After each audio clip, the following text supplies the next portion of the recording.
بیٹا ہے اس کی ماں اور اس کا باپ سسر.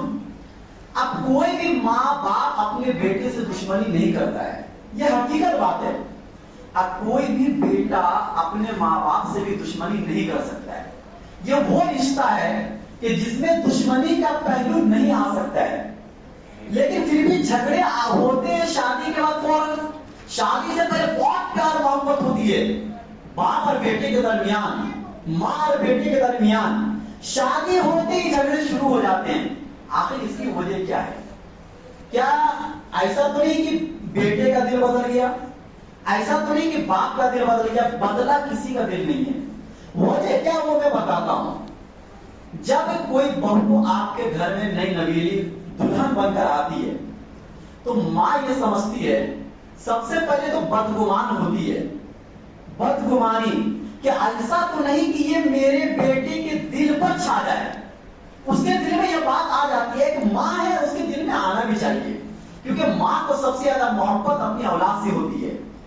جب کوئی بہو آتی ہے اس کو معلوم ہے کہ میرے بیٹے کی محبت اس طرف بھی تھوڑا بہت جائے گی.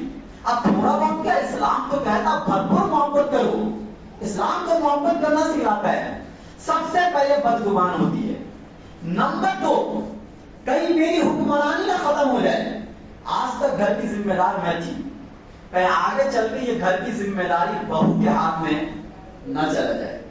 نمبر 3, بیٹا جو کما کر دیتا تھا پہلے پورا کا پورا مجھے دیتا تھا. کہیں ایسا تو نہیں کہ اب آدھی کمائی مجھے دے گا اور آدھی اپنی بیوی پہ دے گا. حالانکہ یہ غلط نہیں ہے, یہ تو اسلام کہتا ہے. آپ نے جب نکاح کے وقت کہا تھا میں نے قبول کیا, یہ قبول کرنے کا مطلب کیا ہوتا ہے کہ آپ نے صرف اس کو نوکرانی بنا کر نہیں لائے ہیں, آپ اس کی پوری ذمہ داری کو سنبھال رہے ہیں, اور آپ یہ کہہ رہے ہیں کہ اس کی زندگی میں جو کچھ بھی ہوگا ان تمام چیزوں کو میں نے قبول کیا. لیکن اس کو کوئی سمجھتا نہیں ہے. تو نمبر 3, ماں یہ سمجھتی ہے کہ کہیں بیٹے کی کمائی پر آدھا حق اس عورت کا نہ ہو جائے جو ایک اجنبی عورت تھی اور آج میرے گھر میں آ کر میرے بیٹے کی کمائی پر اپنا قبضہ جما لی. اسی طریقے سے بد اعتمادی, برا اعتماد. اور نمبر 5 جو سبب بنتا ہے تلخ مزاجی, بات بات پر ٹوکنا, تنقید کرنا. حالانکہ عمر کا لحاظ کیا جاتا ہے. آپ کو میں واقعے سے بات سمجھاتا ہوں.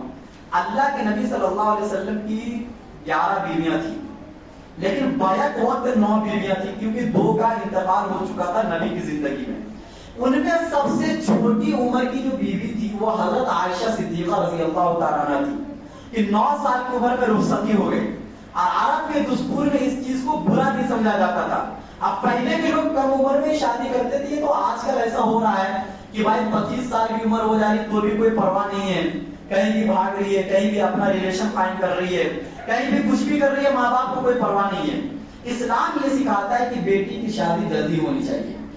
حضرت عائشہ صدیقہ رضی اللہ تعالی عنہا سے اللہ کے نبی جتنا پیار کرتے تھے اور جس طریقے سے رہتے تھے اس طریقے سے کسی اور بیوی کے ساتھ نہیں رہتے تھے. آپ یہ نہیں کہہ سکتے کہ اللہ کے نبی اور بیوی کے ساتھ انصاف نہیں کرتے تھے. ایسا تو آپ گمان ہی نہیں کر سکتے, یہ تو ہمارا ایمان ختم ہو جائے گا. اللہ کے نبی سے زیادہ انصاف والا کون ہو سکتا ہے؟ لیکن وجہ تھی. وجہ کیا تھی کہ جو کم عمر لڑکی ہوتی ہے اس میں بچپنا ہوتا ہے. آپ اگر سوچو کہ 1 مہینے کے اندر گھر کی پوری ذمہ داری سنبھال لے, یہ نہیں ہو سکتا ہے. اس کو وہ پیار دینا پڑے گا جو ایک بچے کو دیا جاتا ہے. 25 سال کی لڑکی آئے گی, اس کی سوچ الگ ہوگی. 30 سال کی لڑکی آپ کے گھر میں آئے گی, اس کی سوچ الگ ہوگی. اور 18 سال کی یا 20 سال کی لڑکی اگر آپ کے گھر میں آتی ہے تو اس کی سوچ الگ ہے. آپ کو اس کی سوچ کے حساب سے, اس کے عمر کے حساب سے آپ کو گھر چلانا ہے. نہ یہ کہ آپ یہ دیکھو کہ ایک بہو تو بہت زیادہ کام کر کے دکھلاتی ہے, اب دوسری بہو جو آئی ہے تو کچھ بھی نہیں کرتی ہے. یہ چیزیں بھی آپس میں لڑائی جھگڑے کا سبب بنتا ہے. تو اسی لیے گھر کے اندر آپ ذمہ دار ہیں.